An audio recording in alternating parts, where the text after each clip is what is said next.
When a service member's tour of duty comes to an end, a whole new mission gets started, finding a great job back here at home. Today, we're diving into a brand new piece of legislation that's all about connecting our nation's heroes with our nation's highways. It's designed to pave a direct path for veterans straight into the trucking industry. So, here's our mission briefing for today.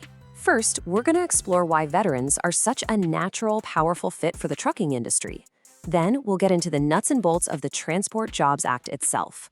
We'll look at the roadblocks it's trying to tear down, and maybe a few lessons we can learn from the past. And finally, we'll talk about what it really takes to get mission ready for the road and what all of this could mean for the future of trucking in America. All right, let's jump right in. So, why this big push to connect veterans with careers in transportation? What's the big idea? Well, it really all boils down to this incredible alignment of skills that are forged and perfected during military service. This quote from U.S. Representative Hillary Scholten, who's one of the sponsors of this bill, really just hits the nail on the head, doesn't it? It perfectly captures this frustrating paradox. We've got this amazing pool of talent, highly skilled, incredibly focused, and yet so many of them face huge hurdles when they try to transition back into civilian life.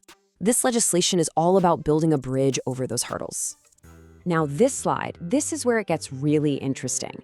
It lays out a direct, side-by-side comparison, and just look at the overlap. A veteran is mission-focused, right? Well, what does a carrier need? A driver who is goal-oriented and dependable enough to get that load where it needs to go on time. Vets are highly trained. Professional drivers need to be skilled and professional. Discipline translates directly to being a safe and compliant driver. And resilience, the ability to handle anything that's thrown at you, that is the definition of a problem solver on the road. It's practically a one-to-one match. So here's the key takeaway. This is not just about finding jobs for veterans as some kind of charity. It's about recognizing that the qualities that make a great service member are the exact same qualities that make a great professional driver. It's a perfect synergy that solves two massive problems at once. It provides meaningful, solid careers for the folks who've served our country, and at the same time, it strengthens our entire national supply chain. So you have this great idea, this perfect match of skills and needs, but how do you turn that idea into a real, concrete solution? Well, that's exactly where the Transport Jobs Act comes into play. It's all about building a formal bridge between military service and the supply chain. So what is this thing exactly? Well, in official terms, it's a bill that gives a direct order to the Secretary of Transportation. It says, you need to develop a plan. The whole point is to systematically find and then get rid of the barriers that are stopping veterans from getting into these critical jobs. And it's not just trucking, it also covers rail and shipping, but trucking is a huge focus. And the act gets very specific about what needs to be done. It's not just a suggestion, it mandates collaboration across the government to pinpoint the actual barriers, things like getting credentials recognized or the high costs of training. And then it says you have to propose real policy changes to fix it. This is a move beyond just talking about the problem and into creating an actionable strategy. And you know what? This idea has some serious momentum. It has already passed the House of Representatives, and it had broad bipartisan support, which you don't see every day. The next huge step is the Senate. If it passes there, it goes to the president's desk to be signed into law, and that's what will officially kick this whole process into high gear.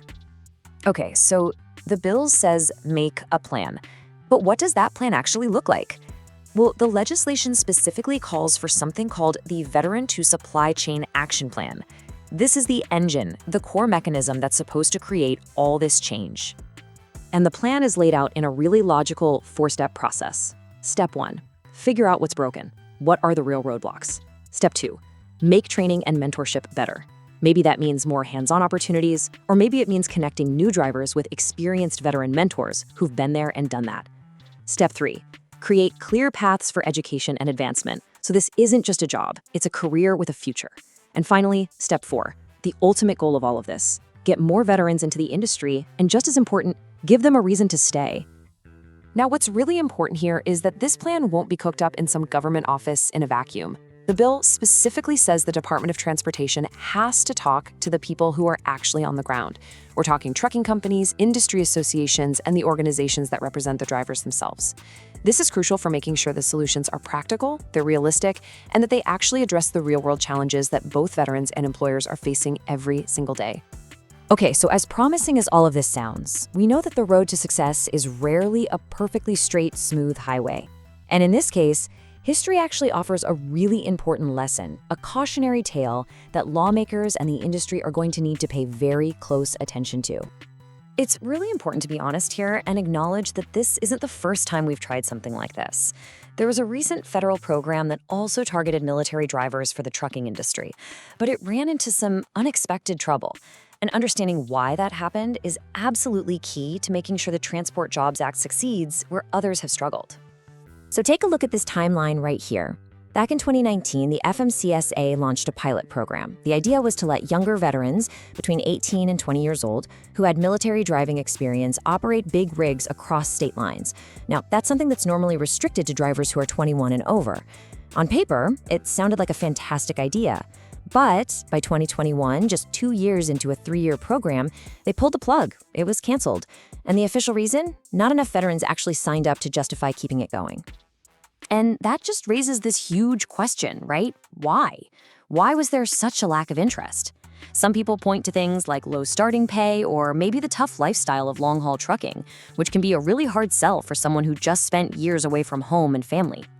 Others have suggested maybe there's a disconnect between military driving, which is often in convoys on very specific missions, and the solitary life of a civilian commercial driver. But what do you think? This is where we really want to hear from you.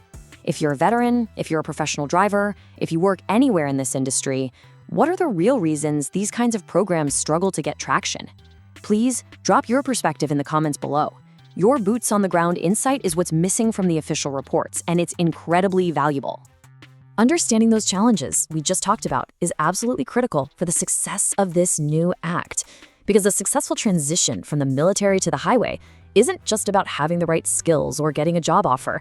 It's also about being fully prepared for the final checkpoint, meeting the strict professional standards of what is a highly regulated industry. And that's because it doesn't matter what your background is, whether you're a veteran or a civilian. The absolute foundation of a long, successful, and profitable career in trucking is built on 2 things: safety and compliance. These are not optional. They are the core of what it means to be a professional driver. And frankly, it's the world we live and breathe every day at LabWorks USA. So think of all this regulation not as bureaucracy, but as the final professional checkpoint. It means you've met every single DOT and FMCSA requirement. It means you're fully ready for the road from a regulatory standpoint. It means passing all the mandatory health and safety screenings. And a huge, non-negotiable part of that is completing your drug and alcohol compliance.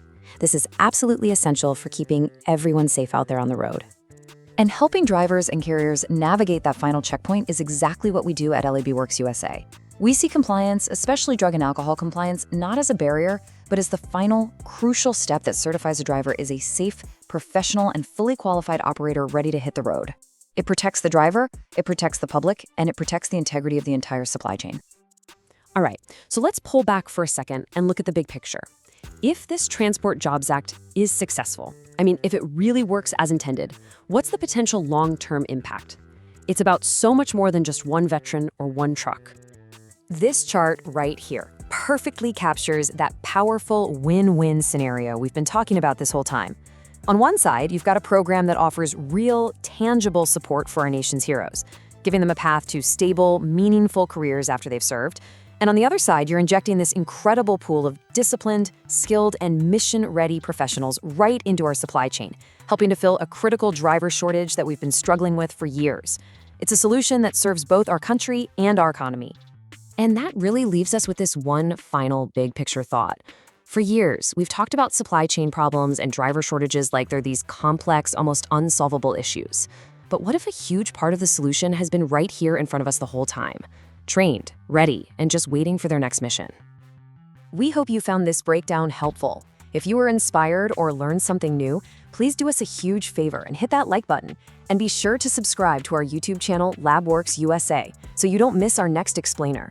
Feel free to share this video as well. Thank you so much for watching.